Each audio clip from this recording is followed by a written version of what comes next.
Hi, I'm Melissa, and this is the Book Break. And today we're going to be talking about real estate with an investor and an author. And let's talk about his new book. His name is Joshua Benaim. We'll bring him on in. Hi, Joshua. So this is a really interesting book. I know real estate is pretty much on anyone's mind, let's be honest. It's been a crazy market right now, but your book gives us some background into the investment market and things that you can do. How about you give us a synopsis of your book? Sure. Well, it came from the fact that real estate is all around us. We live in it, we breathe it, we sleep in it. We work in it, we have fun in it, and yet people really have no idea how it's made. And I kind of realized there's no book that chronicles what this profession is like and how you make it. So what I decided to do was I actually started by writing a very dry, didactic explanation of how to invest in real estate.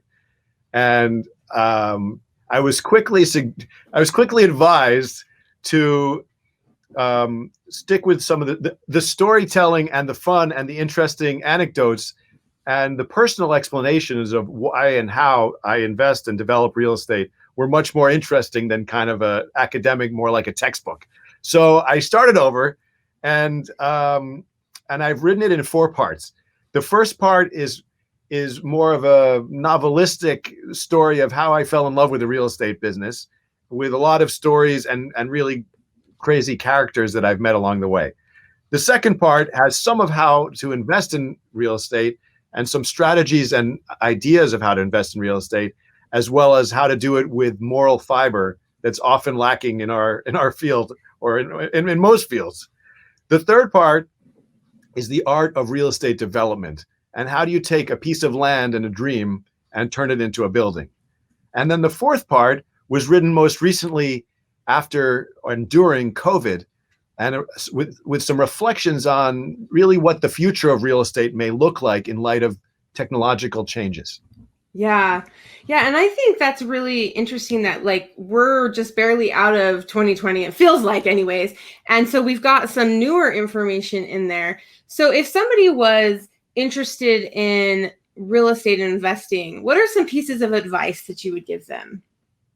I think real estate investing is significantly about location, but the really difficult part is to figure out what makes a great location.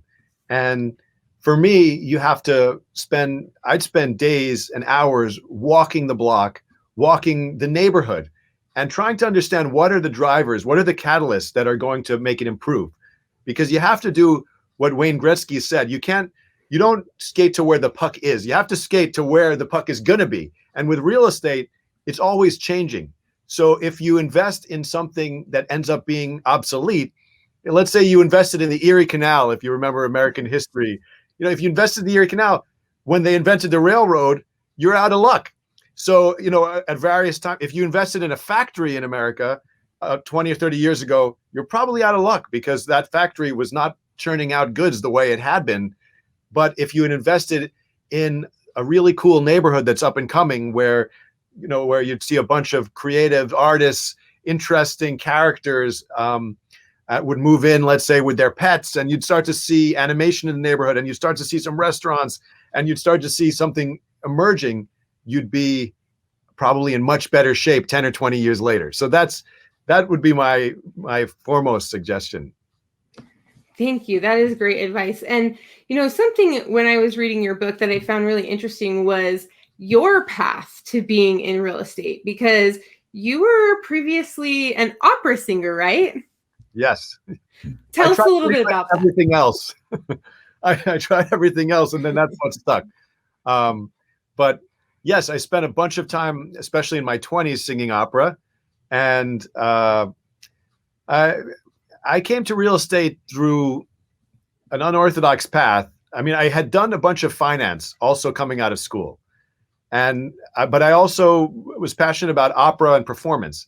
And so I found in real estate a way to combine the intellectual rigor and kind of the brain food that you get from complex problems and puzzles also with some of the inspiration and creativity when you're developing a building, that you get to imagine from scratch what that building should be like, how it should feel when you walk in, and how can it impact people's lives.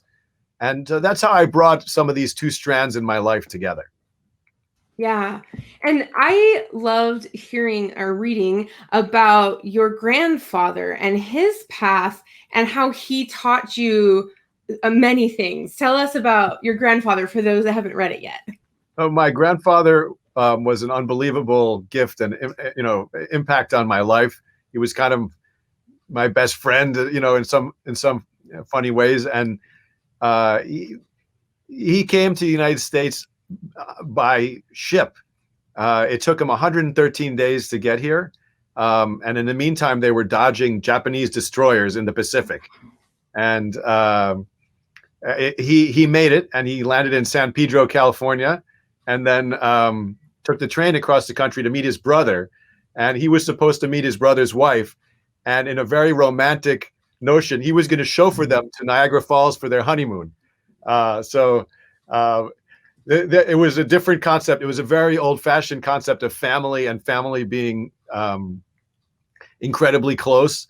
And then he ended up living with his brothers under the same roof, and then they eventually moved their mom in, and the experience of that place and that that kind of love, but also a very unique wisdom that you don't find so much very often, and that's part of what I've tried to bring out in this book, because I believe that is worthy of preserving and needs to be passed on to the next generation.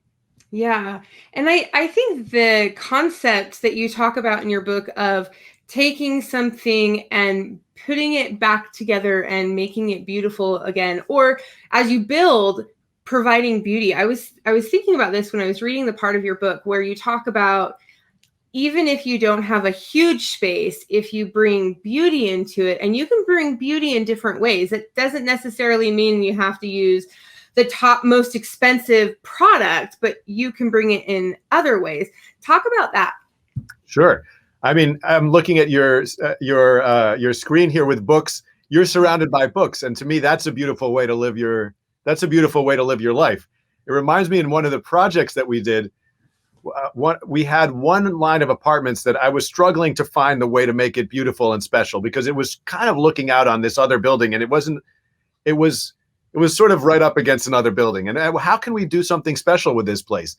So first we figured out, if you turned it into a 2-bedroom instead of a 1-bedroom, 2 people could share. And this was coming out of the Great Recession. It was just a good economic proposition for people to share and have roommates. And then I realized there was this long corridor that I could turn into this monster bookshelf. So we got a carpenter, nothing too fancy, just sort of threw up a little, almost like a little desk, and then beautiful, like 3 panels worth of shelves in the hallway. And I got a really good, like a very cheap light to sort of spotlight this beautiful book gallery. And you know what? That apartment went like crazy. And everybody said, what are you putting these bookshelves? Let people design their own thing. But I felt like that apartment needed a little bit of TLC. And what better way than to have people bring their own books? So people to this day tell me how much they love that particular apartment. So that's I think that's the key to making people happy and also keeping it a reasonable price. Yeah.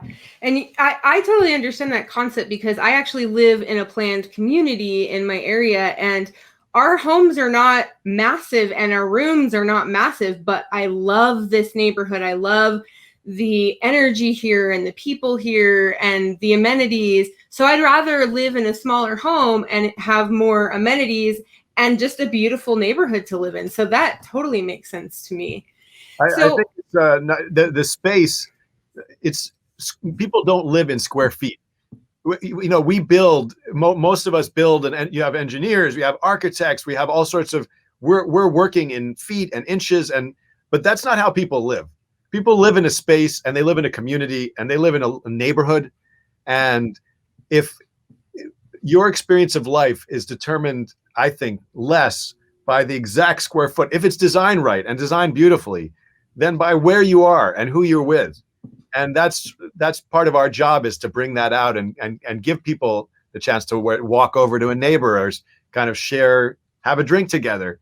That I think that's the zest for life that we can try. We often miss in my business when we focus on the square footage specifically. Yeah, yeah. And one last question I kept thinking about when I was reading your book is, for somebody that's getting into it, if they're not a handy person, they don't have a contractor background, is renovating still a good idea for them? Buying like the fixer-upper, right? You got to be ready to roll up your sleeves. You got to roll up your sleeves and be ready to do it. And you got to put a lot of passion and guts into it. I've tried. Sometimes in the beginning, I failed miserably, but I had a vision for what I wanted to create, and nobody else could really do that. So I was watching home improvement videos while I was trying. There's no real school for this. I've tried to put a bunch of the school into this book, but there is no real school for that. But if you have the patience and passion and also a cushion financially in case things go wrong, then I would definitely go for it, because it's really an incredible life experience to shape your space. Yeah. Well, I definitely found so many good nuggets in this book. So thank you so much for being here with us today, Joshua. Thank you, Melissa. And thank you to our viewers. We'll see you next time.